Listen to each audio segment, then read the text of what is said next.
Ляпиза кептірілген жартылай ащы бұрыш сорпа мен лағманға қосылады. Ол тағамдарға қызыл түс, ерекше дәм мен хош иісті береді. Осы кептірілген бұрыштан паста жасаймыз. Ол пастаны гүру, лағман, борщ, дапанжи, том ян, харчо деген түрлі тағамдардың түсін келтіру үшін қосамыз. Өте әдемі болып шығады. Одан кейін ащы дәм береді. Ең алдымен бұрышты барлығын жақсылап тазалаймыз. Ол үшін басындағы сабағын және ішіндегі дәндерін алып тастаймыз. Одан кейін міндетті түрде бұрыштың ішін ашып көріңіздер. Ішінде көгергені болады. Көгергенін қолданбаймыз. Кейін бұрышты салқын суға жақсылап жуып аламыз.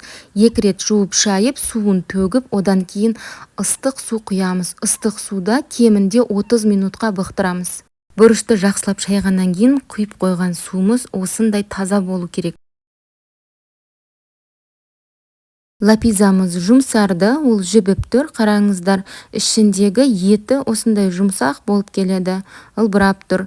Енді біз бұны паста жасаймыз. Паста жасау үшін блендер алсаңыз болады, бірақ погружны блендермен жасаған өте қиын болады. Негізінде мен мясорубканы қолданам. Мясорубкада тістері өте осындай ұсақты қолданамын. Осыған салып, 1 рет айналдырып шығарып аламын. Ляпиза ерекше сортты бұрыш болғаннан кейін ол тек қана Қытайда өседі. Қазақстанға Қытайдан алып келеді. Кептірілген жеміс, жаңғақтар сататын өзбектерден сатып алсаңыз болады. Міне ляпизадан жасалған паста дайын болды. Өте оңай, томат секілді тамаққа қолданасыз. Тағы да ескерту, көбірек қоссаңыз тамағыңыз ашты болып кетеді. Сол үшін томаттың өзімен бірге араластырылып қолдануға болады. Консистенциясы дәл томат сияқты. Және оның осындай қабықтары қалады.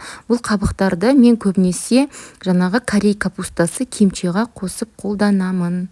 Видеоны соңына дейін көргеніңізге рахмет. Каналға тіркеліп, қоңыраушаны басуды ұмытпаңыз.